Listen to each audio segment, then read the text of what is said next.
Ladies and gentlemen, ladies and gentlewomen, welcome to Suited and Booted. I am Jerome, aka Jermaine. Who do we have to our left? I'm Lord Mahazi. 1, 2, 3, and action. That's Gavin the Denise. best coach in the Southeast. Gavin Denise. Did I say your name right this time? Gavin Denise, yes, Gazim. Denise You're going to sounds... have to overlay the video with, give it some context. Yeah, for what the I'll hell put that it in. is. I'll put it in. Pause. See? Now you've got me good. Yeah. Yes, guys, welcome. Thank you for the support on the second video. I'm going to just say that every episode. Yeah, followers are growing. Names getting out there. We want to get to 300 by the end of this week, so we're nearly there. So please follow on TikTok, Instagram, YouTube, and eventually we'll get a Twitter and stuff. But it's all Suited and Booted TV. So follow up, like, comment, show your friends, show your mother. I just want to address something. Yeah, do it. So in the first episode, we did a topic about how the A-League or whether the A-League lacks culture or not. And I thought we're having a very interesting convo. I thought in the actual podcast, there was a lot of differing points from different angles. But we put up a snippet and it did very well on Instagram. Got hundreds of likes and all these comments. And majority of people were agreeing with the sentiments of the snippet, right? But what happens with a snippet is you don't get the full picture. So obviously I'm going to use keywords, punchlines, buzzwords for a snippet because it's engaging. It's like when you make a highlights reel. Exactly. Thank you for that input. True, you just show your best. Exactly. So you never show your bloopers. Exactly. But when you don't watch the whole podcast, you obviously don't get the full picture. So there were a few comments. Now, the irrelevant ones were, saying we're a bunch of flogs and this is the worst thing they've ever heard in 5 years. That was from a guy in Ballarat, though, so I don't know. Shout out to the guy in Ballarat. Shout out to the guy in Ballarat. You're the man, bro. What are we You're the man, bro. Huh? What's in Ballarat? The guy that was commenting, saying it's the worst thing he's heard in 5 years. Mustn't hear much out in Ballarat. Besides those, there are a few comments that were like, if they felt genuinely offended by probably more so what Rashid was saying rather than me. And one guy in specific said, he goes, bro's got a Chelsea jersey on talking about culture. I thought that was the stupidest comment on the whole post. Purely because A, it's a piece of clothing, and B, he completely missed my whole point. Like, I don't know why he's bringing up Chelsea because I've got some merch on. Like, we're not talking about that. So he brought up all these points, trying to be smart and passive-aggressive. But the one thing that he said that really irritated me was, that's it, guys.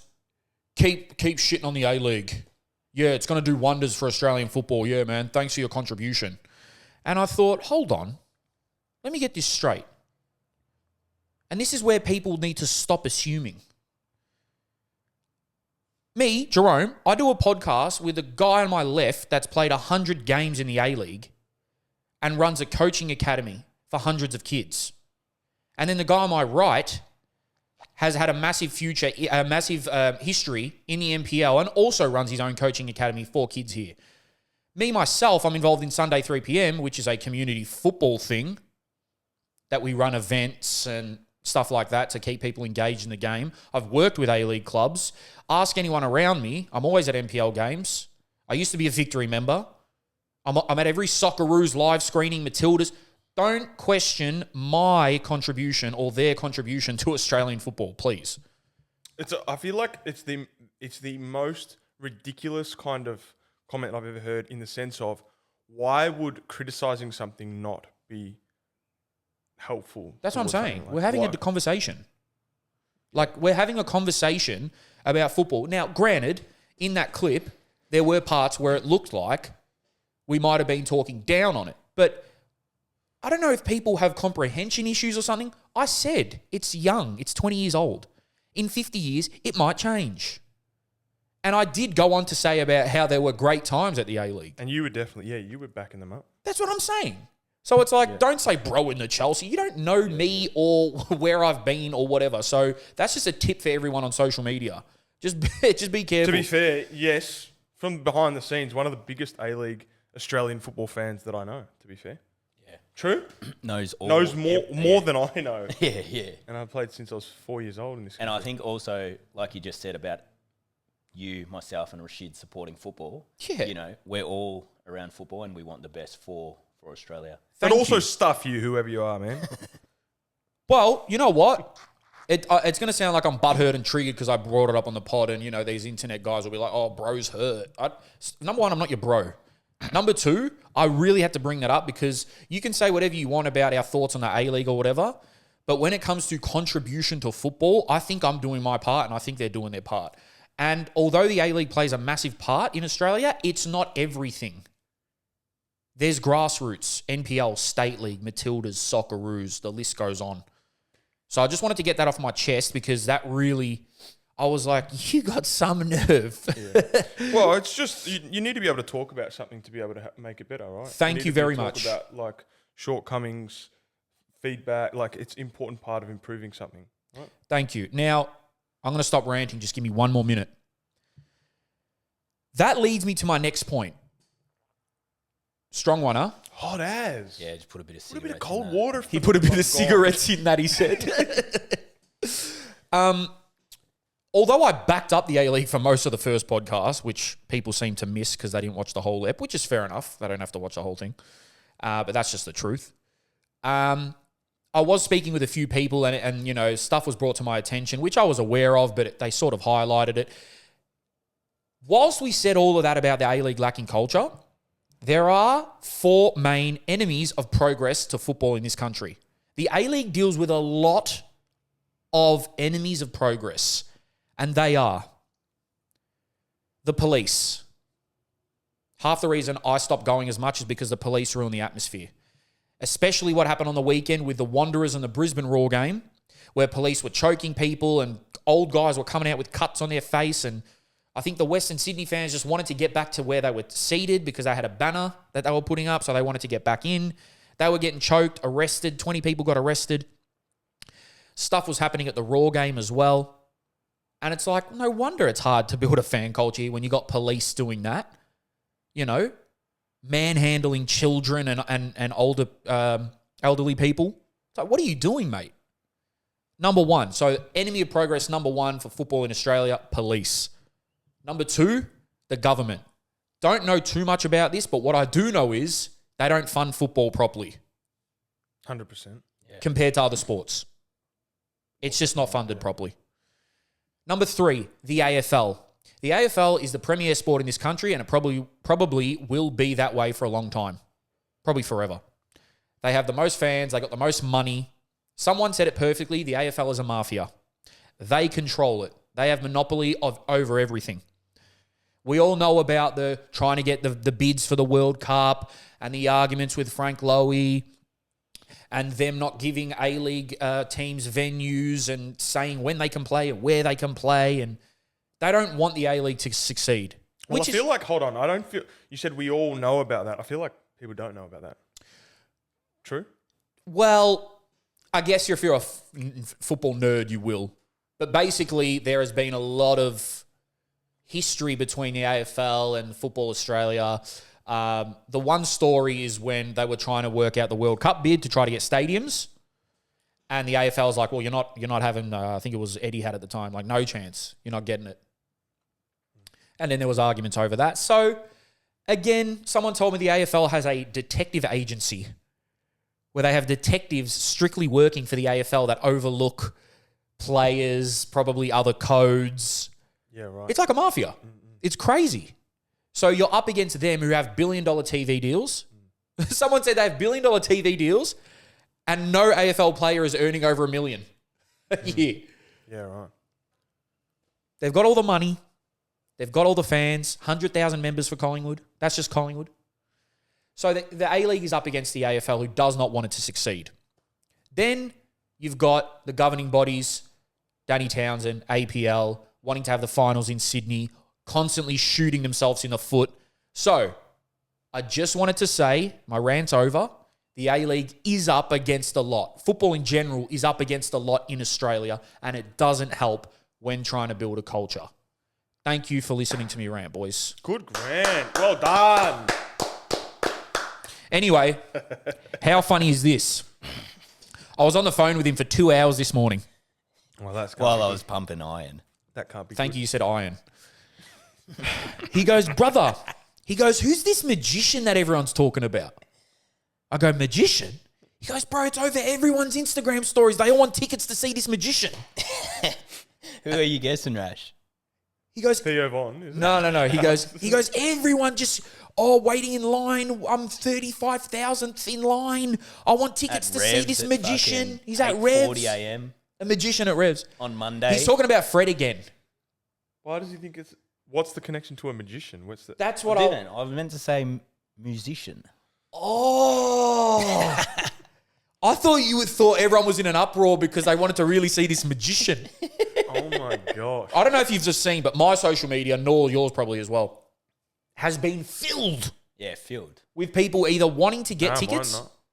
or saying they want tickets, or getting tickets. Yeah. I don't even know who he is. I love how out of the loop you are. I love it. He's been listening to Don Omar, bro. That's what Bad Bunny. Titi me Bad preguntó. This morning he asked me what princess treatment means. Because girls on Hinge say it a lot, apparently. Princess Yeah, treatment. what's that to you? No idea. Oh, good. I don't know. Tell either. me. Do we live on What do the you mean internet? you don't know, bro? Do Come we on. live on the internet or are they What? just living under a rock? No, I come don't on. know. Both? Princess. I mean, I can infer what that means. But if you're not a prince, how are you going to treat that? True. Like Wait, they got to hold on. know their standards. Ooh, that's True. fair. That's Like, fair. what? How are you going to get princess treatment? Firstly, you're not the top notch. Hold on, but what are you Right? seeing? Where are you seeing this on Hinge? Like it's saying, I'm just this saying is in what general. this is what I expect, or Yeah. blah blah blah. What What? I don't know. In what context are you seeing it? How are they writing it? It's just like in general, what I want, princess treatment. So what's princess treatment? Opening the door, Yeah. buying flowers, buying Yeah. chocolate. But he said, I've been doing that for years. Yeah. Still single. Still looking for the wife for that. Because you're not a prince, right? That's what I mean. That's what I was going back to you, is how you going to give princess treatment if they're not the princess standard and I'm also not the prince. All right, here I've got You a know what I question. mean? I've got a question. Like if for, I'm out there hustling, but then they can't appreciate the hustle. Okay, perfect. Right? Perfect segue. Because I've got a question. I've got a question, right? To all the women out there. How do you expect to get to all the women out there? Fresh and fit. How do you expect to get a guy that is ambitious, driven, has lots of goals, motivated, all that stuff that you want a man to have, and then also to be focusing on you 24/7? Yeah. And like, oh, get the flowers, get the chocolate, seeing you all the time, doing all that stuff. Hey. They're not the same person. I'm not saying you can't have A balance. one or the other of those things, but I don't think it's possible to have both. Well, I don't think it's possible. I said to you yesterday, they have to choose. They either have a doctor or a lawyer who has constant affairs and never sees them. I don't know about Or the affairs, yeah. they have a stay-at-home husband but who's not ambitious at all, but I will do everything for you. I feel I don't want to go fresh and fit on it because I'm really not like that at all. I really am not. But No, I just fair don't point. see logically how you can possibly have within the same person them if you want you to be their main priority, then by default that means that something else is not their priority. Yeah, meaning true. they can't Yeah. make priority their career. True. Guys, we're not a dating What was the pod. one? Wait. Yeah, Because this is like, what was that one where you said it well, Rash, once to me, I think. There's 3 things. Once you add on the 4th, then that one's going to drop out. Yeah. Right? I heard this guy say that basically you can have 3 big things going on in your life at one time, which is, I want to plug him, Squid on Word. TikTok. Squidward. Yeah. Squid Hoss or something, right? Squidward. No, so basically he said that you can have 3 big things going on in your life at the same time, and after you add on a 4th, everything starts, you're spreading yourself too thin, basically. And by those things, meaning if you're studying, if you're working full time, if you've got a girlfriend, if you're starting a business, if you're starting another business, if you're focusing on your health and fitness. So, for example, you can have health and fitness, studying, and a girlfriend. Or you can have health and fitness, a girlfriend, starting a business, but like you can't have 4 of those. Is it that things. cut and Soon as you dry? I think it's a good number. I think it's because I've always thought about this because I've obviously got a lot of things going on. You do. Like, And I I'm feel- kind of like, at what point do you become a bad partner? And I think if you've got already 2 things, if you've got 3 things going, and then you add a girlfriend in, Yeah. you're probably asking for a bad Yeah. partner at that point. Yeah. And I And feel if you're that's playing right. football too. I feel that's right. Well, yeah, exactly. Like right now, I'm that's a playing full-time football. job or whatever. I coach full time, and then I'll have a side job, and like I'll have no time. Yeah. You know, I'll have no time to give 100% unless they're going to grow into me and like grow into my life togetly. Then Hold on. I don't have to pull him up on his. Yeah. Because Thank you. every afternoon I Thank see you you. mate on the beach playing football. so that's my time. So they have to add to that. No, this know? morning on the phone he goes, "You want a girl? If you're gonna get a girlfriend, you want her to have the touch." the touch. So at least in my time she can come play foot volley with me, Right? She's got to be watching the Prem. No, I said I don't want a girl to be watching the Prem. I don't want my Yeah. girl to be watching the Prem. I love how different we are. This is Yeah, awesome. nah, Because I said to him on the phone, I don't care if the girl doesn't have a good touch, but I would love. See, I need touch and Prem. There's a joke here, but I'm not going to make it because we'll get cancelled. It involves getting touched while watching the Prem. What? But I would love a girl that likes watching football because then the thing that I love to do the most, I can do with my partner. We could But do what a game about if- analysis. what about if you're we could sitting game there? analysis, Chelsea. Yeah, what about if she starts going, they should be, the 6 should be dropping in between the centre backs and Nah, are for you me, enjoying that? Jerome, I don't want Jerome, Pep for me- Guardiola as my girlfriend. I want just a girl that likes football. I'm basically Pep. Yeah, you're Pep. Babe, look. See how he drops in? See how he uses the sole of his foot to control the ball? And she's going, okay, Gav. She doesn't give a shit. No, it'd be the worst if she was a rival fan. That would get me. You wouldn't be able to deal with that, never. No way. Yeah, imagine she's like taking the piss out of Chelsea. Yeah, When no, I you couldn't. lost. I couldn't. I don't even, I don't do football banter. But Like, then, I don't but then do it. like, What do you mean, like joking about? how Yeah, bad because they like, are or whatever? look, sometimes, light stuff or whatever, but as soon as people have a real go at me, then I just get personal. Yeah, I'll be I like, could oh, see that yeah? for you. Remember when funny your is that, sister right? fucked that guy? bro, remember that yesterday that you were saying, like, I take offense to nothing? Yeah, I love Which it. is so crazy because me and you are also so different in that. Like, Oh. you could say anything, I couldn't care less. Oh, bro. Arsenal at 5s. I'll be quiet until someone says one thing like, oh, he can't score today. And I'll be like, yeah. See, Oh, that yeah? I would love that because then that would I'll be Well, like, yeah, fuck yes, you. I- And then I'll go score. It's become a new hobby of mine to watch you and your brother play in a team. Yeah, in yeah, football. yeah. And Yeah, just it's the the death best. stares you give each other after Yeah. someone like makes a mistake and blaming each other every time it's the other one's fault. Yeah. No, but I'm the instigator. If I didn't say anything, nothing right. would happen. Yeah, right. My brother's calm, but I'm the instigator. But like I said, I'm definitely the type where if I'm playing football or foot volley and someone says something to me, instantly I'll go straight to something personal. Would you, are you on the level of losing your head that you'd get sent off or something in games? If you were Nah. playing proper football, are you see red to the point where you would say something that could get yourself? Do you know what I do when I see red? I don't try. So I won't go in and like 2-foot someone or punch someone. I'm not violent like that. I'll just stop trying. And it'll be so visible. They call it downing tools. It'll be so visible that I'll just be lethargic.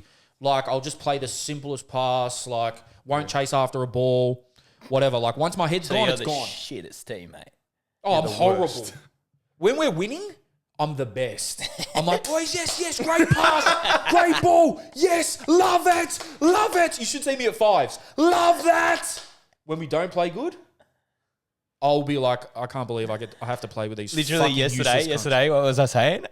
You stayed back. You served the ball over the net. Max Oh my literally God, sets you that is the- perfectly. You hadn't moved. That was the and you best go, thing. just hit it over the top. Yeah, And I just I'm looked at never Rash wrong. and go like, what a sore loser. Yeah. Oh, I'm never wrong. He was 10 meters behind his He partner. hadn't moved from the serve. I'm never wrong. And I go, you have to be 1 meter within each other. Pause. For those listening at home, basically what's happened is Jerome's taken the serve from behind. Like, let's say if you're playing tennis, he's taken the serve from behind the line. Yeah. And then his partner has gone to set him. And he is, by the time that the ball comes back, and he's still standing out of the ground. Out of the court. I mean, I did my job. I did a mad serve, whipped it in. But yeah, like I said, I will take it to the next level. I remember I was in a group chat once, and they were hammering me about Chelsea. And then I just brought up something embarrassing about one of their girlfriends. Straight out, like, Oh my God. yeah, I'm a piece of shit. That's... Yeah. I did it to my brother. No, were you there when I did it to my brother at fives?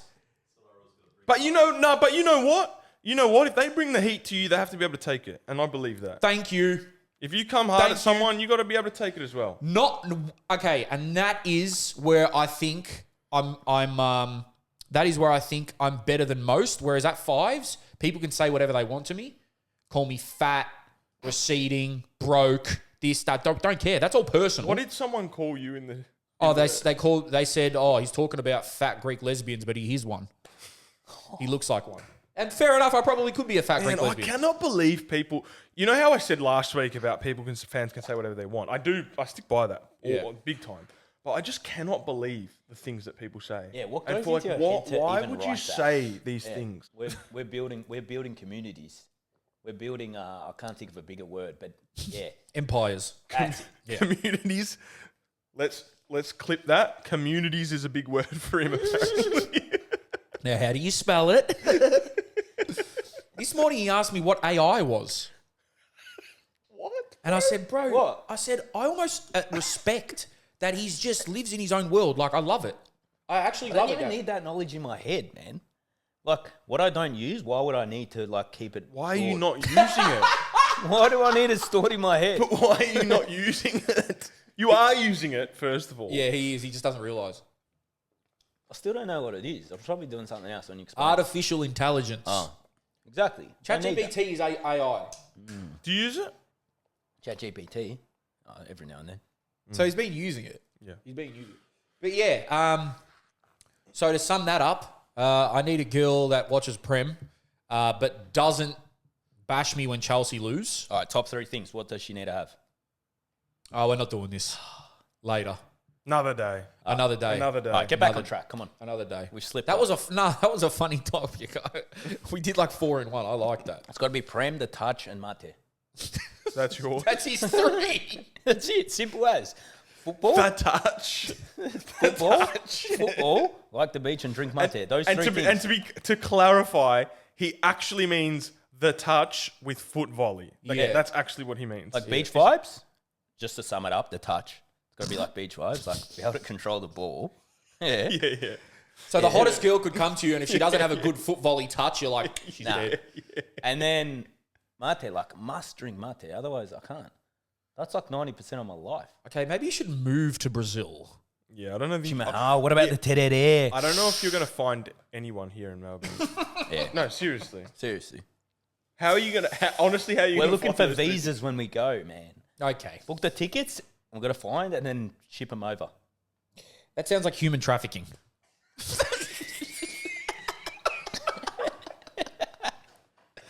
But I'll pay for it. But like asking if they've got a I'll touch. get a mortgage on it. I'll get a mortgage on it. No, we're not doing that. We're not getting a mortgage on it. No. He's joking, guys. He's You have joking. that on your hinge? The What? touch. The touch. What must have? The touch. No, I think it's foot volley, Altinia. No, it's foot volley, sol y mate. Ah, he's trying to be sexy. That's all right. That used to be a thing with all the wogs, like back in the day. Everyone was talking about how good's your touch. How Really? good's your touch? Yeah, like I wear double socks, so I make sure my touch is good. To be fair, can we dive into like little things you used to do, like superstitions? Well, how about this, right? Do you know that in South America, they wear vendas? Do you know about this? Vendas. Have you ever seen this? They wear the know. material wrap. I've I never do seen 'em. this in Bro, any other I've done country. this. He's still doing it. Boys that have played with me, right? They would always be like, "Gav, what are you doing to your ankles?" Are you still okay, doing I it now? still do it, Right, right? stop. So, Explain what it is for the whites. Vendas, You can't get them here, right? You can't get them in Chemist Warehouse. Well, no. Good ones. You can get them for boxing. Oh, but not like It's the like proper wrist, RG it's like ones. wrist wraps right? in boxing. Oh, yeah. It's like that. They wear So, that in South America. Argentina- They wear it around the ankles. Yeah, everyone that trains, like I remember at River, right? You had to wear Vendas, otherwise the coach wouldn't let you train. So every single player had to have their ankle bandaged, right? Basically, if you put in a tackle with your ankles bandaged, there's a lot less chance you're going to get hurt. You'll also feel a lot more firm, right? It's also When you're probably putting in a good tackle. for the touch as well. 100%. No, right? seriously. Locking the ankle in, for it's like passing, kinda for cushions it, shooting, like- you know?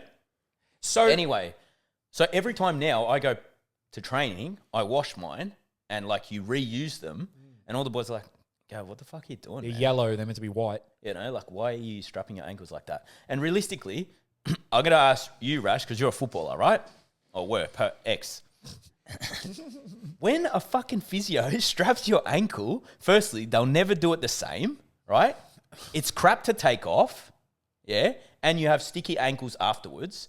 Whereas Vendas, you do it yourself, it's always strapped the same because you've done it multiple times, so it feels natural, and then you just get used to wearing it. Whereas like a physio, you get a crap physio, the tape's done. Like, it's not even taped right. I don't know. I don't think you should be needing to strap your ankles in general. I feel like you don't. I've never done my shouldn't ankle. be needing. I've to done strap your everything ankle. else. Touch wood. I've done everything else besides my ankle. Can I just say, do you guys remember those shin pads with the ankle protectors they're connected to it? Yeah, They were horrible. Yeah, Sergio Busquets, man. They were horrible. I used to have shin pads. I had the 2006, the gold one, Predator version. Bro, I had Sondicos from my ankle to my kneecaps. How about the new shin pads? Have you seen these jogger ones? The ones like that a are cricket that Like big. this big. Do you remember that they brought in that rule for a period? They were like, has to be 2 fingers above your ankle and 2 below your knee or something. What, And they're just trying to enforce it in the NPL. Do you remember that? That's horrible. And no one was doing it. They couldn't, like, no one had shin pads like that. So Just they had to go to the stop- cricket stop- store. Stop doing it. The first time I ever saw goal, we forgot to put it up there. The first time I ever saw goal, I was like, oh my God, he's not wearing real shin pads. He's put cardboard in his shin pads. Now, I genuinely know players that play with shin pads that big. I know players that get the insole out of the shoe, cut it in half, and use that as the shin pad. What? Yeah. Yeah, bro. When I was at Victory, the whole time, what I used for shin pads, and multiple boys were doing it, they're like a goalkeeper. They're sort of just like a foam thing that people were using for if they were adding like, I don't know, if you had like a little blister or something, you put a little bit with a tape around it. So it's just a little bit of foam. And then you would cut it out in the shape of a shin pad. Yeah. But it's just a piece of foam. Like, it's nothing. It's not going to save you from anything. Is that because the less on you, the more lighter you feel, the better? Yeah, it just feels The nicer. best shin yeah. pads I've had are from Goal Shock. So it's just firm, and as it gets connected, it goes hard. And it's just foam. I almost and went they can pause move then. anywhere. Was that a pause? Yeah. Yeah, thank you. You're learning. I'm getting it. There's this hilarious shin pad sponsored ad on Instagram where it looks like all the kids have a gun to their head talking about how good these shin pads are. I got to find it for you. It's hilarious.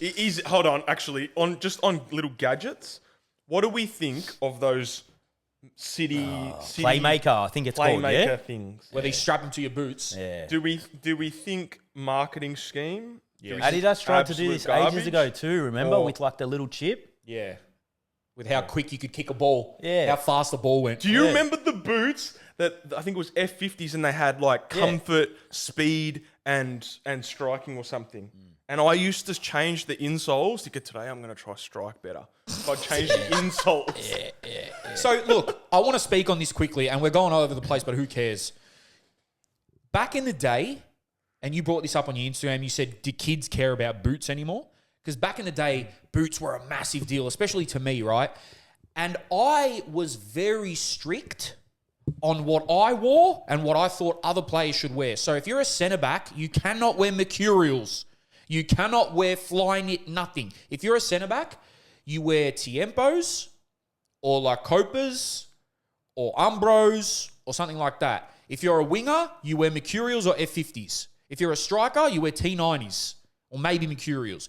If you're a centre midfielder, you wear like the CTRs or the Tiempos or whatever. Now, that's out of it. But I was super strict on that. What about vapors or like mercurials as a centre midfielder? Now, Holding mid. Now they all do it. I reckon it's mad. See, Well, I was always Superfly, carbon fiber bottoms. yeah, but where'd you That play was centre so mid? good. Well, I started as a weird. striker, Yeah, okay. and then I don't know, just played everywhere. Like if you were a muzzer and you had the front fringe, the earrings that you had to tape up for games, you used to cut your... I used to go to primary school with my wrists taped like Cristiano. Yeah, you're sick in the head. So if you're doing all of that and you line up for a free kick like that, you can't be wearing coppers. Ronaldo wasn't doing that celebration yet when I was younger. No, not the suey. I mean, before he takes a free kick. You can't be wearing coppers, dressing like that. You got to wear mercurials because apparently, if you're wearing speed boots, they make you faster. Nah, I think they do. I genuinely think if you're wearing if I'm wearing mercurials versus Tiempos, difference. Look, they are I would say slightly lighter. No, I would say I just a think- big I just difference think- in the way that I'll play. I just think the release, Really? I genuinely think that. the And release of boots are too quick a- now. Hey? The release of boots are too quick now. There's too much of a turnaround. There's no enjoy for waiting, you know? I remember when it went from like Vapor 2s to Vapor 3s, the turnaround was like 2-3 years. But that's just that's capitalism, consumerism in general. Everything is so quick, and now. they would sell out. You Everything couldn't get is it. so Like, quick it was now, so- bro. I suppose that's why nothing's so special anymore. Nothing Yeah. is special anymore. Yeah, Nothing. It's like love. Can't even find it. Oh, here we go. Ah, sorry. Well, if you do the turnaround that you're doing, Yeah. it's going to be hard to find love for you, man. I Sorry, never cared when I was younger. I was weird because I actually didn't care about how boots looked or what was popping. I just thought whatever felt the best. So I used to have Arrayas, Lottos, Umbros. I used That's to why wear. you were in State 4, not going to lie. Was it State 4? Guys, you've had me mixing boots like that. Lottos. Mark Lottos are Schwarzer was hard. the only one wearing Lottos. Remember Mark Schwarzer in goals? I don't know With where the no laces? Lottos were hard. Lotto. Lottos were hard. Bro, what? Right. Hard to That get was on. like, wasn't it I like, was hard over Lottos. it was Mark Schwarzer and like Totti, I think, that was like sponsored by Nah, Lotto Tot- at one stage. nah, Totti- Some Italian guy. Oh, what about the old kids, bro? What about the old school kids, Yeah, man? they were the baggy. Diodoros, Hey, They're and what? it's coming back. Bad. No, baggy. Hey, baggy. the kids are coming back in the game. Can I just say this? I hate the resurgence of vintage kits. Do you? Yep. I love it, man. I don't like it. Really? I'll tell you why. I've made Because some money. it's all the non-football heads buying them, Yeah, raising the prices for us football heads. That's true. Yeah. But you know what? For top people out there, Brazil has the best tops, man. All the league, Yeah, not the the Brazil league. tops, The but the leagues are league, nice, their Gremio, Yeah. Palmeiras, like all those tops are so sick. Yeah. But Plus now four. there's just like, I remember once I saw a video Yeah, of there's too many people just wearing vintage stuff that I like. You ask them what's offside and they won't even tell you. Bro, what is the handball rule at the moment? Have you let's- seen the? no, Oh, wait, by we're the not getting way, into that. have you seen the guy? Have you seen the guy that's trying to make the 2006 World Cup as a dad? Yeah, I've seen Oh, him. I seen got him. sent that today. I've seen him. But what I was back to my point of the vintage kits. Now I did say, oh, my Chelsea thing is only a piece of clothing, which it is. Anyone can wear whatever they want. If they like the look of a kit, that's great. I just think it's a bit of a bastardization of football, and that's me being really picky and petty. But I just know that most of these guys aren't massive football fans. It's called bloke core. It's sort of dying out. You wear the baggy jeans with the football jersey, whatever. I've done it before, but Gav was like that last week, wasn't he? Yeah, I'm always How like he that. dressed like that. yeah, I but play you're not, football. Nah, you're not a bloke core guy. You're an RG. But I I just can wear yeah, whatever it's- I want. Yeah, exactly. You can wear whatever you want. We know you do. So I just Come on Sunday when I wear speedos. exactly. You're in speedos. Gav's like he came drunk today. Eh? Yeah. It's like Is there- he's overdosed on the mate today. He yeah. yelled to get a point across. He's Yeah. like, "Have you seen that World Cup, Dad?" I needed to butt in, man. You got me tuned after yesterday and all the combos. Fucking oath, man. But yeah, I just think that's a whole other story. A lot of people are making big bank off kits right now. Oh man. Even just thrifting. Yeah, thrifting. There is one That's guy. blown up. Bro, there's one guy that restores them. Now, that's cool. If you have an old kit that's screwed, he will fully make it look brand new. That's mad. Bro, like you go to Vinny's now and it's like full prices. Yeah, I know. It's crazy. I know. Bro, before it was like a massive wave, I got an original Brazilian Ronaldo black Real Madrid away kit for $20. But now you would never find, it'd be like $400-500. I just got reminded of something. What? It's totally off topic. Oh. So yesterday, and then we're going to get into what we actually had planned to talk about. I can't even remember. So get your phone out, Rush. You got that. If Gav can never come to the pod, it's okay because we're bringing his dad. Because yesterday was class. It's crazy how, what did I say to you today? I was like, you realised I don't stress over anything because you just met my dad and look how he is. Yes. So yesterday, and he's like an how do you want me to NPL. take? How do you want me to take life seriously when that's my dad? I'm just thinking about how in Argentina, when you guys would come around, they'd come around to our house, and within 15 minutes, his dad would just be on the couch asleep. Just like that, bro. My dad can possibly sleep anywhere. like let's just give like a quick summary, right? Yeah, go for it. Altona, we play Altona Magic. Big up for the Thunder boys. We get a 3-2 win. Let's go, boys. Last minute, right? Joshy on the head. I coached him foot volley last week. Scores from the head. I don't know. Just saying, right? Yep. Coincidence. And then my old man's going off. You know, he's had a few. He's flying. He's flying. Right? He's got work Sunday, 12-hour shift. We play Saturday night. I had Jeg's 30th, so I had to drop him off at the station. He gets to the station, right, at 11 p.m. He takes the train home after flying. He also bought 2 bottles of wine, doesn't drink wine, but he goes, oh, yeah, just wanted to support Altona Magic. I'm a local community man supporting the local clubs. I go, fuck, all for it, mate. Go for it, you know, spend your dollar on 2 vinos at Altona, you know? And then he takes the train home. He gets to Noble Park, and what did he say to you yesterday? He goes, I shouldn't have got off at Yarraman because, you know, you never know what happens at Yarraman. But Noble Park's all right because fuck, it surely is, right? Anyway, it's 11:30 at night by the time he's got there. His phone's dead, so he can't order anything. So he starts to walk, and he said to you, Jerome, yesterday, oh, I've been running 4Ks. What's 2 kilometres to me? And he's also 60, right? And then he wakes up at 6 a.m. and goes for a 12-hour shift. He's one of the loosest yet funniest, best storytelling guy. I've only met him like twice. But yesterday we're at Don Fernando's shout out Don Fernando's in Noble Park. Oh, elite. They never charge Gav, but they charge me. And I didn't really expect... Now I know why he always goes there. Yeah, exactly. Hey, Jerome, let's go Don Ferd. Yeah, quality. He's like, we're going to go Don Fernando. And then Jerome wants princess treatment. Yeah, as I should. So we're there, and Gav's like, I'm bringing my dad. I was like, all right, here we go. I just thought I was going to have a cup of tea, half an hour, then fuck off. Bro, your dad telling us stories about Argentina. There was one that I wanted to tell Rash. That's good because it Tell me. reminds me, you know, just get it going. The Colombian. Right. So, when your dad... Oh, yeah, you say it. You this do it one was... better. Oh, we were in Don Fernando's crying, Yeah, bro. we're crying, man. We're actually crying of my laughter. dad, and my dad gets really excited. Remember, he jumped up and nearly fucking flipped the table. Bro, I was scared because there was some rough-looking boys behind your dad, and he goes, and I'm like, oh my God, they're going to get... But anyway, So tell me. so I think the story goes like this. They were with a Colombian guy, and the guy's like, oh, what'd you do He was a today? goalkeeper at River, right? was a at the time? goalkeeper. Yeah. And Kevin, Gav's dad, was saying, we went to the zoo.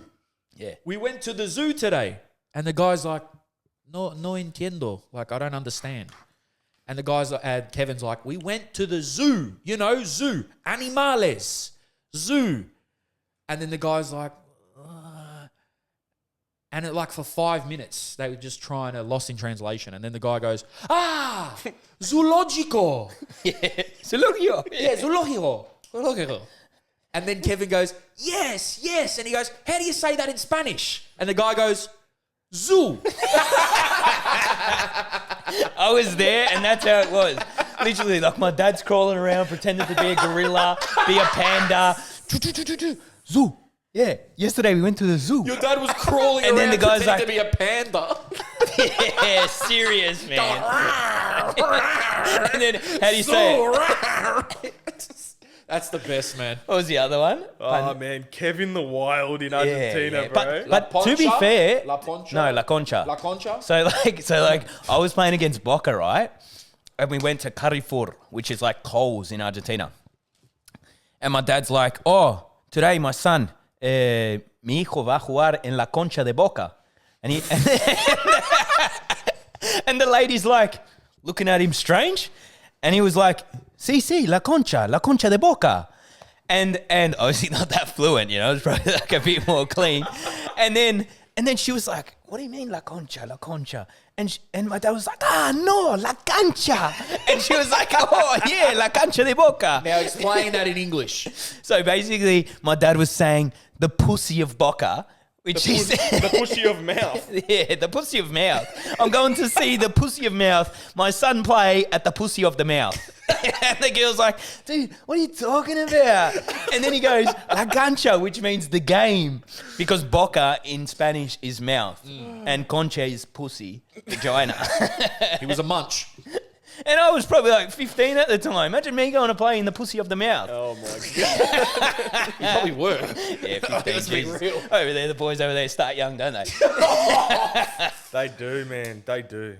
And there was the pancetta one was pretty funny as Oh, well. the pancetta was good. Do you want to quickly spit it out? Yeah, just do a quick one.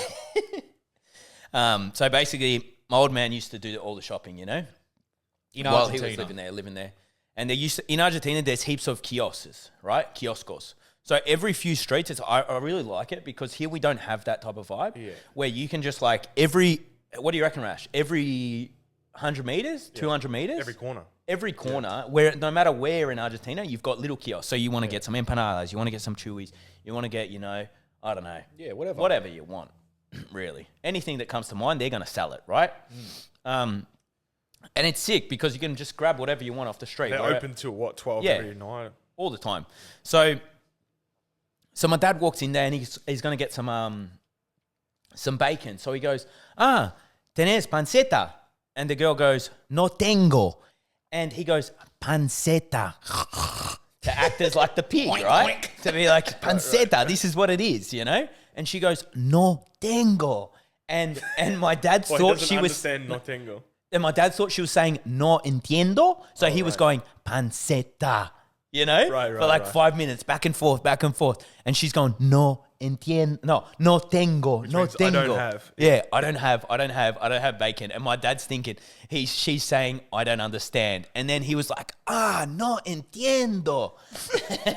It's funny he's going, oink, oink. Oh, man, I wish I spent more time with him in Argentina. While I wish I was a fly on the wall to just watch him go about his day in Argentina. Yeah, that would have been so He had some cool. great ups, great downs, but Jesus. That would He's have been, alive. He's alive. that yeah, would have been yeah. class. I'm alive, he's alive, and we got And he's stories. a Chelsea fan, so he's world class. We're at 45 minutes. We haven't spoken about We it. haven't spoken about anything. We haven't, but we have. I feel like true. I've just That's got true. like 20 And also, snippets. just quickly, like people that have watched this, they've said to me and us personally that like they feel that they're in the room. It's just the boys talking, Yeah. and I think that's how it's been the last 3. You know, Yeah, that's what we aim for. Yeah. That's the mark of a good podcast. That's not like an interview style. You Yeah. just want it to feel like, Yeah. natural.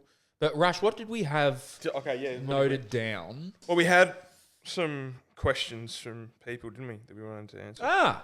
Yes. We some get preguntas. We should do like a Spanish class, mientras. Yeah, you can. Yeah. All right, first one up. Mm. What was it like going to Argentina? Pretty general That's question, but way maybe too like, broad. But like, let's just say arriving there, first few months. What was it like? The difference between Argentinian boys, Australian players. I think the main difference was this is crazy. Hey, I just had this thought right now as you said that. Is the way they trained was probably a little bit more casual, right? But then when it was game time, it was game time. They would just win games, you know? They would just grab it by the balls and just go for it. Whereas I feel like here the boys don't. We had this conversation in Argentina. If the coach tells you to do something, but they see a better option and they can go score and win the game, they'll just do it. Where here, it's very textbook, and the boys just like, if they're like, okay, you're a right back, you have to play your right wing, all the time, don't overlap. Your player will just do that, right? Whereas, like, imagine you doing that to, let's just say, I had someone in my mind, but I'm not going to say it. I was going to say Danny Alves. Sorry. Yeah, better not. Right now, let's not talk about Let's Danny go Alves. Reece James. But you know what I mean? Reece James, right? If you told him to not overlap, you'd be ruining his game. Yeah, of course. You know what I mean? And that's what I love about Argentina is the boys just take responsibility on the pitch, and when it matters, they'll go do it. So I think, I think that's also in life. well, yeah, I think basically, I think that's a really good point, Gav. Like, I think you're basically just saying that players have personalities, and they also win games with individual brilliance. Yes. Rather than just better listen to what the coach says. Well, this is interesting, right? So this actually happened to me when I was at Victory. We played I think it was just a preseason friendly, so it wasn't even that serious of a game. It was a friendly. First half, we went out, and Muskie had asked me to do something. I can't remember exactly what it was, but it might have been like to pass the ball, let's say, to this player when I get it, right? And I was doing it, and it wasn't working. And then at halftime, Fahid came up to me and he's like, bro, what the fuck are you... Like, he just started swearing at me. He's like, what the fuck are you doing? Why do you keep doing that? And I go, that's what Muskie told me to do. And he goes, bro, you're an adult now, man. Like, on the field, the coach tells you what to do, yeah, but on the field, you have to make your own decision. You have to be make your own, take responsibility and make your own decisions on the park. You can't just listen to what other people tell you. And I think that was a very big difference in my career. That was, like a defining moment for me to go like, oh, okay, they're giving you guidance, but then on the field, you make your own, you know, you need And I think that's for me, like, I remember this one boy that I grew up with, Sebastian Drussi, right? He plays for Austin FC at the moment in the MLS. And he had the most I don't give a fuck personality that made him so good, right? There's this story that the boys went to Spain and they played against Barcelona. It was an under-17s, like the best teams in the world to play against each other, right? I didn't fly over because I didn't have my paperwork done at that time. And the boys end up winning everything. They beat Real Madrid, they beat Barca, they beat all the big clubs in Europe, This right? is River Plate, by the way. Yeah. So they've gone over as the under-17s. They go and win it. And the boys come back and they're all, you know, buzzing about. And one of the boys goes, Gav, you won't believe what happened. And he goes, oh, what's going on? So they all sat together on the table and like ate with Barcelona, Real Madrid and everything. Nice. And obviously all the boys are kitted out, decked out. And Drussi, right? This guy is by far like the sickest gun ever, right? like he's the best, man. Like the confidence in this player and this man, like if you watch highlights on him, you're gonna understand what I mean. Sebastian Drussi. He was at the table and there's this boy, under 17s at this time. Yeah, the boys are 16. And he goes, hey, what kit's that? Like, what's that logo? And the boy was playing for Barca. And the guy's like, Barcelona. Like, you don't know who Barca is? And he's like, no, I don't know. No tengo idea. I don't know who Barca is. And his boy's like looking at him like, what the hell? And he's like, yeah, I don't know. Like, what team's that? And then the next guy plays, scores 2 goals against him. And it's like, I'm Sebastian Drussi, man. So he's been a smart ass. Like, but in terms of like, he would be a smart ass, but back it up, man. Like, and that's how he was all the time. All the time, 24/7. He was just like the biggest smart ass, but would back it up, you know? It's really hard and that's to what, find that that's what I balance loved about him, you know? Of being coachable, but also able to make the difference and think for yourself on And the that's field. the thing, like in training, he would not kill it, but then game day, he'd just turn up and win the games for the boys. That's so common. That's a lot of those players. Apparently, Eden Hazard was the worst trainer of all time. Didn't even do up his laces, but he would obviously single-handedly win games for us. I don't think he will care if I say this. Danny Georgievski is that guy, man. This Danny Georgievski was like the worst trainer. Like he's losing the ball. His shoes are half on. He's like that.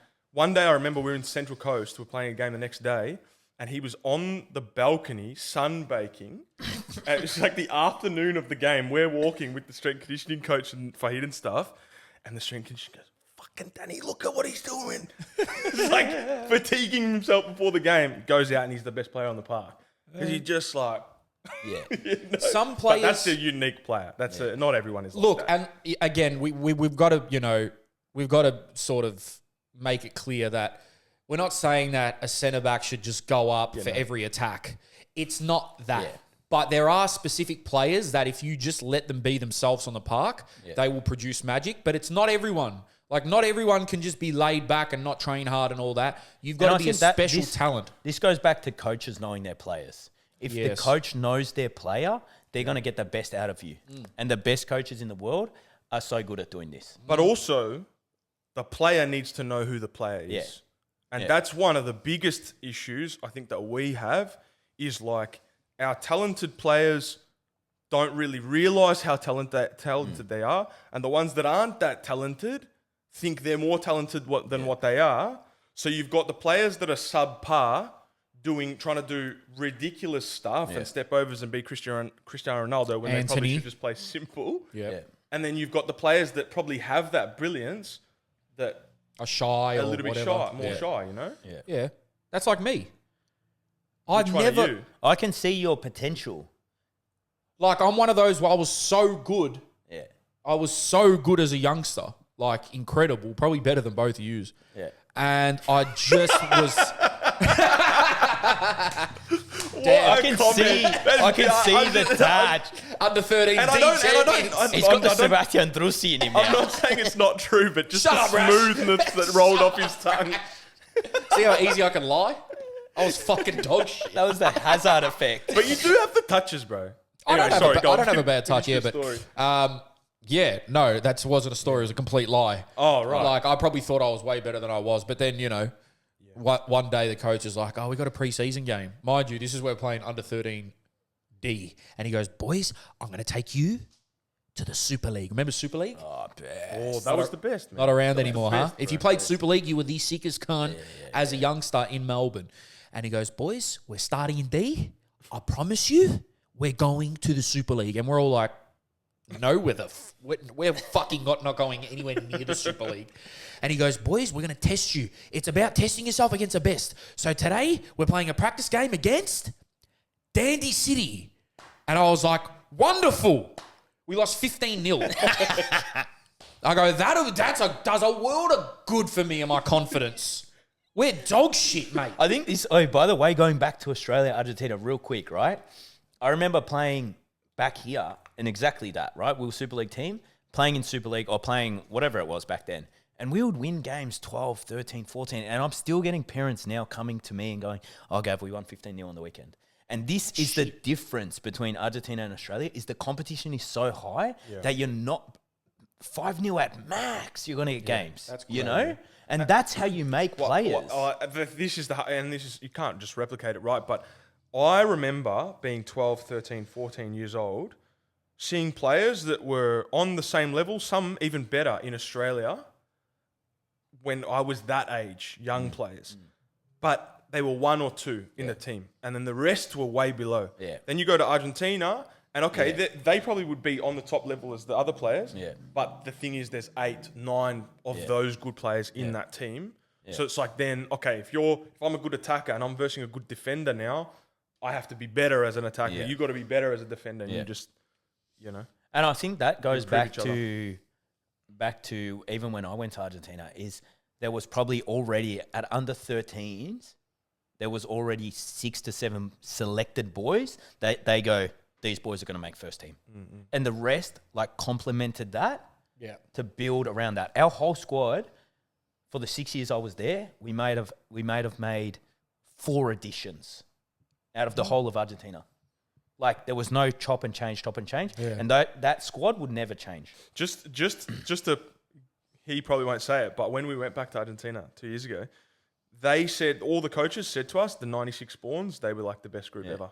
That they've ever had, that they've ever seen. And so for him to then like do well there, stay in that team, play in the reserves and all that, they were like the 96 group. Everyone said the same thing. The 96 group, the 96 Spawn, they were the best. They were the best. And there's probably Well about done. 8. There's probably 8 now that play first tier football, like Serie A, La Liga.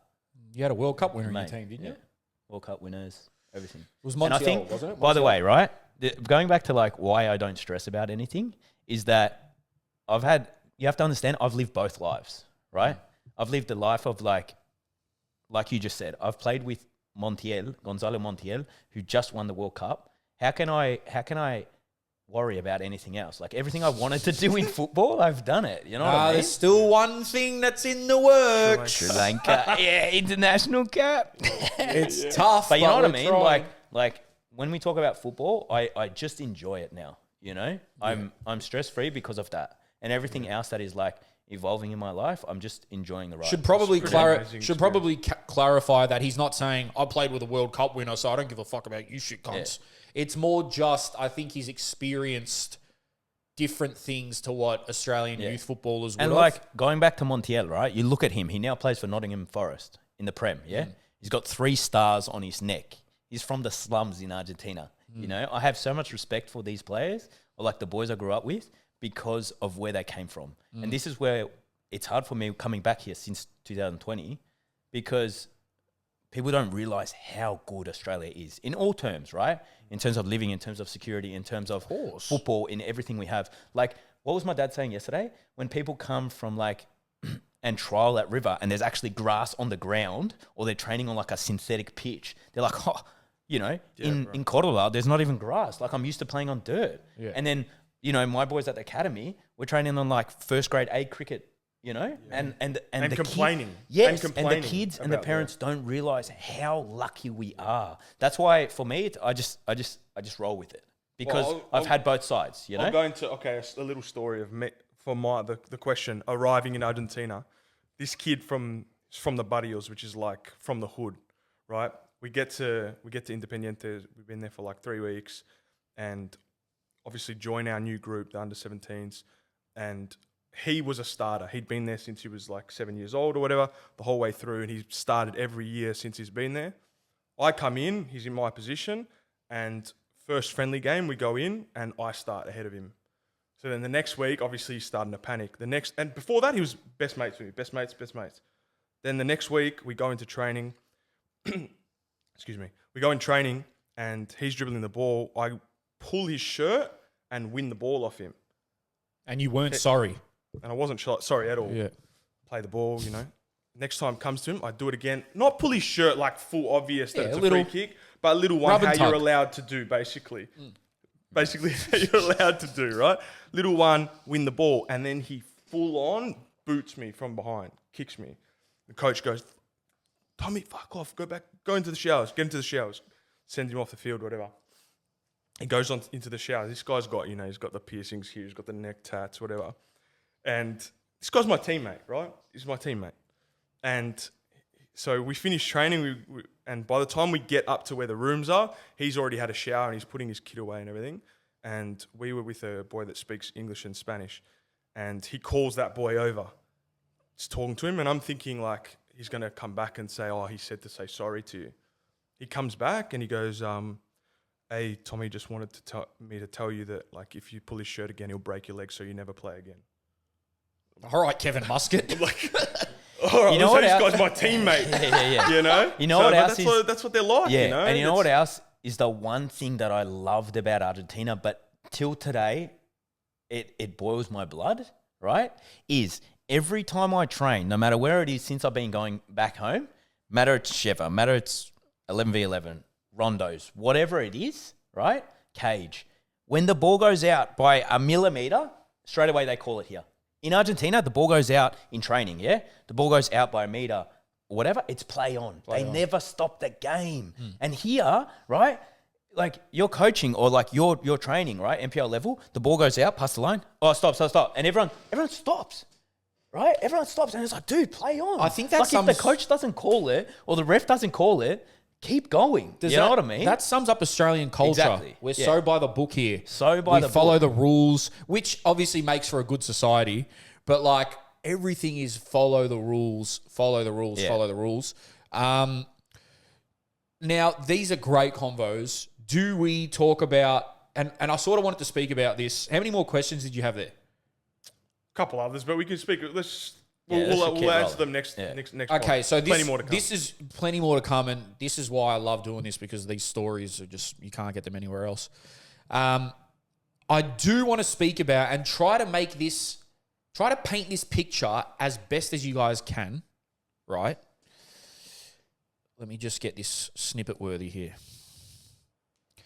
what is the difference between Australian teenagers and Argentinian teenagers, just in general? Because you boys played youth football in Argentina. River played Independiente. You were around it. We touched on it in the first episode, but I just want to really dive into this. Yeah. You were telling me that players that were 15, 16, and 17 had neck tats, piercings, and had kids.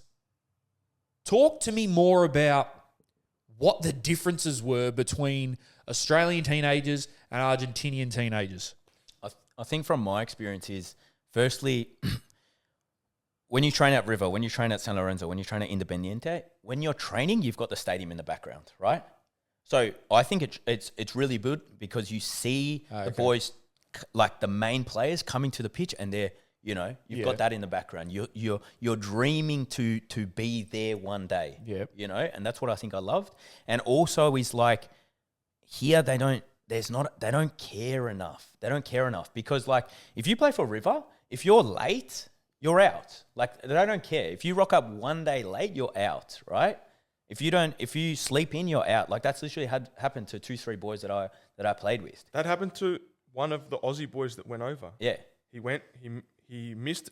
This is a crazy story, but basically they were supposed to go to a Saturday session. He didn't speak Spanish, so the players translated to him. Obviously, they saw him doing well, didn't want him to get into the team, so they translated to him, "You don't need to come on Saturday." He didn't go on Saturday. The coaches on the Monday were like, "Where were you on Saturday?" He's like, "Oh, I thought we didn't need to come," and that was it. It was done. Yeah. You bastards. Yeah. And I think also pricks. Just once. also, but yeah, right, yeah. is, for example, on my second year, I moved to San Martin, right, in Argentina, which is basically like the Noble Park of Buenos Aires, which is like, if you're from Turak and you went there, you'd die in like a minute. In a minute. Right? It's like the full hood, yeah? So I used to catch, I can't remember the exact number, but it was like the Villa Bosch bus to the station. From Villa Bosch, I'd go to Frederica La Croce, right? So the first bus, half an hour. Second, 1 hour. Then from Villa Bosch, so from Frederica La Croce, I would take the number 42 that would leave me outside the River Stadium, right? Which would take probably 45 minutes. So every morning at 14, I would take a 2-hour bus ride to get to training, 2 hours back, right? If you're an Aussie, are you going to do that for 6 years or not? You know? Wait, you did that for 6 years? For the first 2 years, I did that. And then I moved closer as I started getting better and better in the club. But my first 2 years in Argentina was that. That was my lifestyle. I respect both of your points. But this is not just me. Yeah, this is like one of the boys, Zaka, right? One of my really good friends. He moved to the pension and lived at the club from the age 9. So he moved from, let's just say, Perth to play in Melbourne, left his whole family just to play for River. Are you going to do that as a 9-year-old? Well, no, you're not. But I wanted to, and I guess it sort of ties in. But I wanted to summarize just in general. Okay. And that gives a good idea, I guess, of like how they grow up super quick and they're just willing to take risks and there's no fear. There's no fear in these kids because Australian kids are sheltered. Not all of them. Don't fucking come for me. I know that some kids struggle. But, we're generalizing. I mean, in general. Yeah, to summarize it, like when we were there, we asked this question to the coaches a lot. Yeah. What makes the Argentinian kids the way they are, blah, blah, blah. And they all said the same thing, remember? They said, Rash, there's only so much that you can do at training. There's only so much that we can do for them to create a player in training. And the drills are the same here as they are in other countries. It's what happens outside of life. It's from 8 years old, they walk, even the dog shit on the street. I used to think this. They're so aware and alive all day because they walk down the street, there's dog shit everywhere, they're looking, cars are not stopping for them, so they've got to be looking over their shoulder. Okay, they're so alive, they catch the bus to school, they catch the bus home, they've got all these responsibilities that like by the time they get to football, they're so much more mature at a younger age and take so much more responsibility for themselves and who they are and for their training and their attitude in games and all that stuff than Australians because life is easier here. And again, like you said, yes, some people have a hard go of it in other places, but in Australia. But I think it's the life outside that. So do you think that leads to them getting tattoos young, having kids young, maybe experimenting with drugs and other substances young? Do you think that plays into it? Because you were telling me you had, what was it? How many kids in your under-17s team had kids already themselves? I think it was like six of the kids. Six players, under-17s, had their own children. They're kids themselves. Yeah. They're just mature from a much younger age. Are they mature or are they just thrown into adult life quicker? Well, yeah. How do you define maturity? But yeah, like they can live. You can drop them in another country somewhere else. That's the thing. Like an Australian going. Okay, perfect example. So how many Australians that are great players go overseas and can't stay? Yeah, because they miss this and things are hard and they don't speak the language and this, that, and the other. Yeah, and the main players overseas in the European leagues are who? All your South Americans. Yeah. So their challenges of life have been much more difficult in their home country. That then they're exposed to difficulty in another country and they're like, it's easy. I'm going to be able to deal with this. Yeah, and even it goes back to like River, your Bocas, your big teams in Argentina and South America. Once you go to Europe and it's like everything is better in terms of like facilities, recovery, physio, all of that, they're like, oh man, I'm going to take over the world. Yeah. You know? Because it's like, I've already dealt with that and I'm already a good player. This is like, you're just going to make me way better. So it's really cliche, but it's the old expression, what doesn't kill you makes you stronger. Because, like, for instance, if you're growing up in a barrio or a hood with bad living standards, diseases, homelessness, gangsters, just trying crime, to stay alive, really. Whatever, yeah. And then you go to England, you're not going to care that it's cold. Yeah. But then in that same breath, right, is like, okay, what doesn't kill you makes you stronger. Yes, is correct. But also there is players that like quote, killed them. Yeah. Not actually, but metaphorically that it ruined their career because it was too tough for them. True. And then they got stuck in that life or something happened. And who was the player that you sent us today? What's his name? From River? Cigliani or something. City. Yeah. You know, That's like some of them get tied up in it. And the same thing happens here, right? But like some of them get tied up in that life. And so then the ones that did get through that are also, this is where statistics come in, that also are already the most resilient. Yeah. Because they got through that. So it's a fine line between it making you stronger and you getting caught up in it. Yeah. For sure. I think the best way to see it, and like this is how I see it, is like when you have lived that life, you then take nothing for granted. You know? Yeah, okay. You enjoy everything more. And I think that's what happens, like for myself, that's what I noticed. Like I lived that life, now coming back home and, you know, I can make money basically however I want. I'm just like, I'm not taking this for granted. Can I ask you, why do you think that you were able, because it's a pretty unique age, it's pretty unique to be able to go over there at such a young age and survive when kids, like we just said, Aussie kids that are 20 can't do that now. Why do you think you could do that? I think it was just my upbringing, you know? Like, obviously, my old man. Obviously, my mum passed really young. And it was just like, this is all I'm really living for. I only really live for football. And I love it. And when I remember going to Argentina, and my dad was like, you can either stay at school or you can live here. And I was like, this is the best, man. Like, I had boys like Sebastian Drusi, all these boys that are now playing pro. And that was my under-13s team. And the standard of football was so good. And like, I don't know why, but I believe for some reason I have this feeling. And like Jerome, obviously now that you're getting to know me, it's like, I feel like I should have been born in that state of like in the slums and being poor. And I would have like succeeded regardless because that's the life I like, you know? And did it feel difficult? Obviously football is challenging, but did you ever feel like I need to go home? Like this is never. Wait, you were there for 6 years pretty much by yourself. Yeah. And you had to learn Spanish and, you know, obviously training was tough and people were tough on you. You're growing up in not the greatest areas. You never once thought, I just want to go back to Melbourne. paused me. What? Yeah. That's See- why I came back, 2016? I stayed for 11 months and then I went to Portugal. The thought of moving overseas, because I've sort of wanted to do it, but the thought of moving overseas to me makes me shit myself. Yeah. Even if I was living in nice area, had good money, it still makes me shit myself. The fact that you went over there in those circumstances and never wanted to come back. I've gone on holidays where I want to come home. I'll tell you why. Because the people in those areas are real. They're not fake. And that's what makes it so genuine. Is like, even Rash and I went 2 years ago. We went to Augusto's house, Martin, and they're just genuine, beautiful people that live this nice, simple life. And it's raw and it's real. There's no bullshit. It's very interesting because for me, I used to think about, I want to go back home all the time. Like I felt homesick all the time and struggled to be, like I stayed there, but I struggled to be there. I think also the people from those areas, there's no jealousy. They're happy to see you succeed. You know? Really? I would have thought there would have been jealousy. Nah.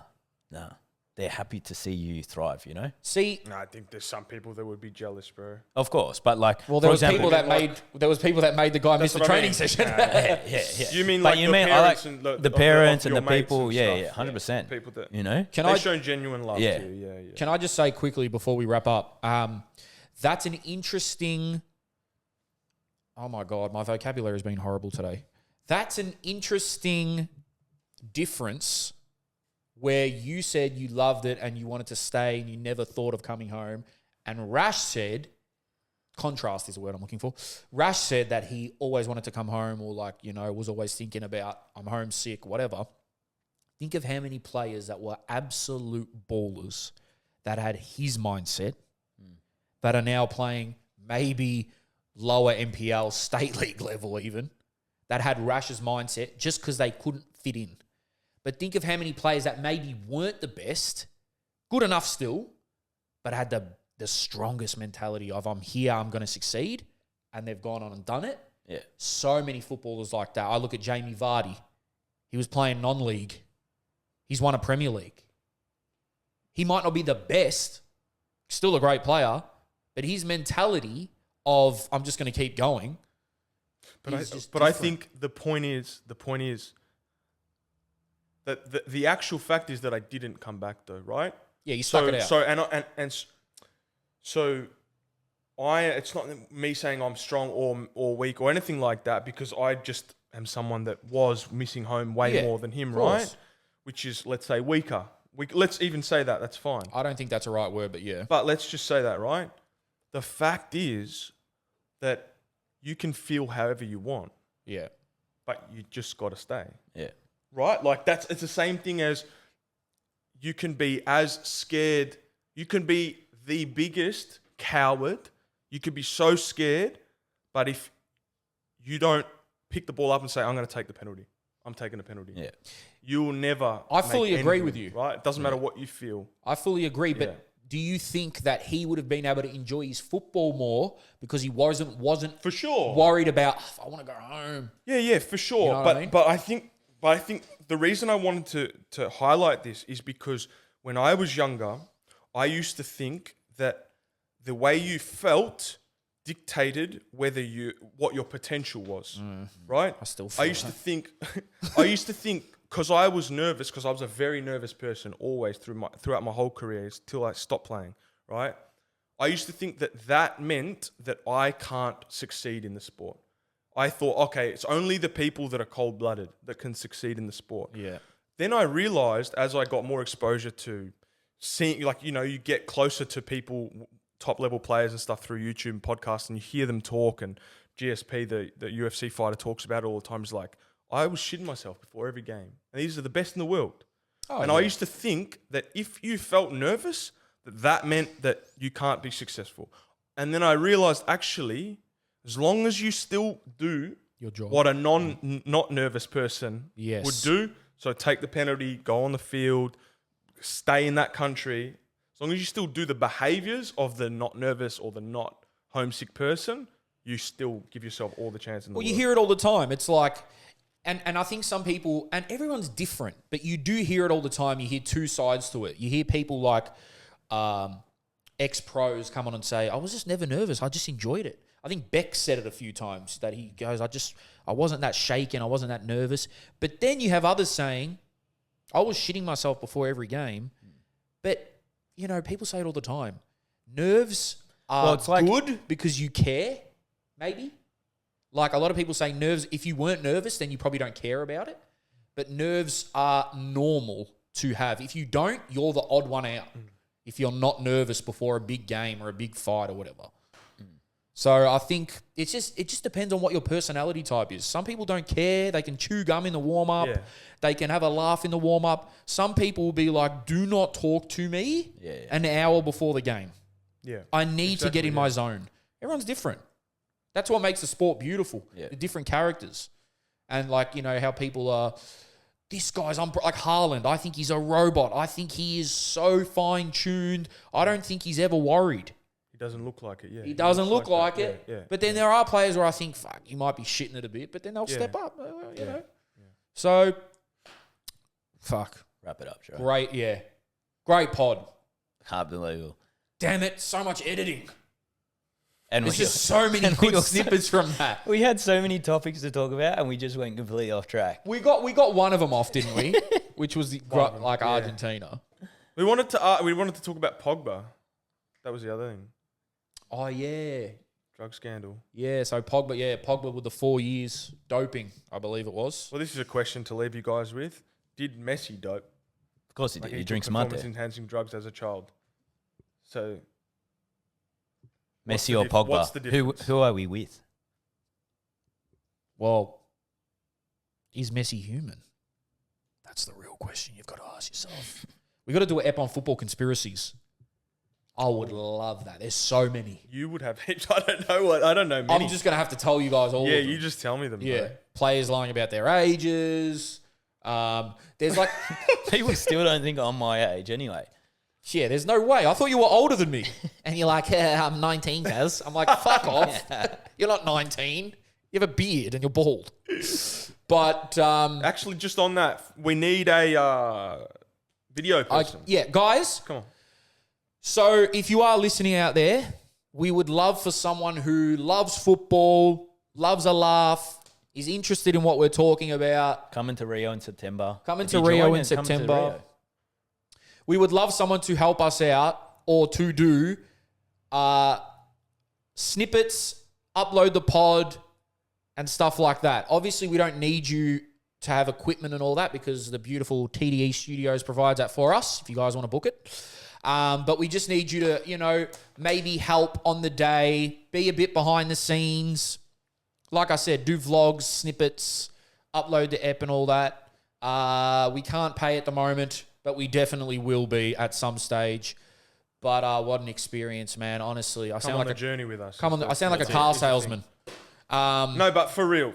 Like, it's genuinely, we want someone that is like gonna be our mate also, and that can come do the fun when we go vlog, I can tell whatever. Them all like my problems. Do the enjoyable stuff with us. So it's more of if you wanna potentially get involved, get involved and have a new career. Maybe if you're something interested in learning, even you don't even need to be that skilled. Just like come learn. Wrap it up, Jerome. I gotta go. So the next You're topic the one that I came have, late. the guy that came late. I can join. So yeah, guys, please DM the page or one of us, whatever. Thank you for listening. Again, follow us on TikTok, Instagram, YouTube, and Spotify. Our episodes will be out Thursdays at 8 p.m. It's always the same time. And like I said, tell your mum about us. 1, 2, 3, and snap. 1, 2, 3, and action. Thank you for listening, guys. Suited and booted. Ciao.